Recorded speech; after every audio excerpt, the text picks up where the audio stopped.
I'm Davis Warren. I'm from Los Angeles, California. I'm a junior and I play football at the University of Michigan. Why'd I choose Michigan? Just the combination of the athletics and academics, super important to me. Being able to be in the Ross Business School was huge. And then just the big time football. My high school career was very unconventional.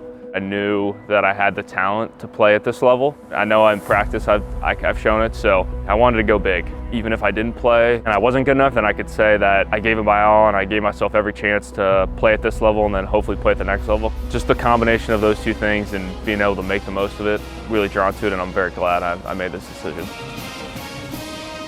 It was really my dad who realized that I didn't look right, a little pale. I really thought I was fine, just like a normal flu or mono or maybe something like that. And then he was the one who, after school, realized when I was just laying on the couch, like, this is not normal. We need to get you checked out. Something doesn't look right. I guess he had that fatherly instinct about him. And then we ended up going to the urgent care, and that led one thing to another. And before I knew it, I was at Children's Hospital Los Angeles, and I got diagnosed with acute myeloid leukemia.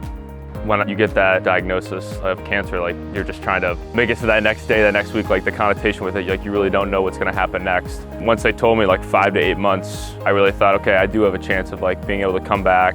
And then COVID struck. So it's kind of just like a double whammy of really not knowing exactly what was gonna happen, but having a great support system and having coaches and people who were vouching for me and really cared about my development and knew the ability that I had, and I knew the talent that I had to be able to make it to this level. All that kind of just came together and ended up with having an opportunity to come play here. My siblings got an older sister and 2 younger brothers, and having them come by the hospital and hang out and leaning on them, leaning on my parents, they were great. I had a guy, Coach Maleo, who was my high school coach, who called me a ton, always reaching out, making sure I was doing okay, asking if I ever needed anything, and just reminded me, like, cancer doesn't have to define you. It can be a part of your story, but it doesn't have to define who you are and who you want to be. That meant a lot to me, because there were some days when I needed that. I needed that reminder that I'm bigger than this. I can be more than just being in the hospital, getting treatment, all that, and I can go on and do great things.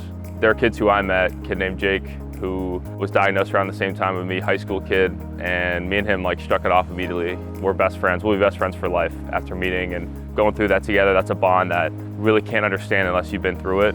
Once I first got done with my treatment, I wanted nothing to do with the hospital. I didn't want to be the kid with cancer. Like, that was something that I've been trying to get away from for months. And as I started to get here and realize the platform that I had, I realized the opportunity I had to make a difference. And I really wanted to be someone who these kids could lean on. Once I realized that, and then was able to start to get involved with the hospital visits and my story got out, it was more people coming to me, like DMs on Instagram, Twitter, people reaching out to the athletic department, people messaging me on LinkedIn with whether their sons or daughters or grandsons who had been diagnosed and affected by cancer. They were like, hey, can you just reach out and be a resource or send a video?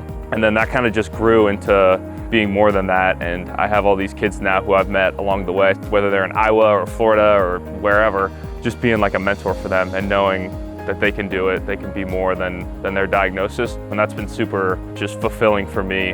I like to show them the picture when I was sick and didn't have any hair on my head, and I always tell them that they're the toughest person I know, because they all really are. So I want to do whatever I can to make a difference and be there for them however I can.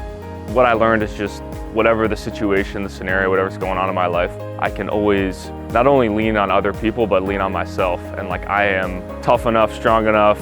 Different things can happen, and there's those up and downs. Some days you feel good, some days you feel bad, and I got pretty good at just being focused in the moment and trying to make the most of it, whether I was watching Game of Thrones, trying to do homework or study film to be ready for the season, like whatever it was, I just found a way to like make myself feel better. And I think that applies even now in my life, knowing that whatever happens, I can lean on myself and lean on my support system to come out the other side even better.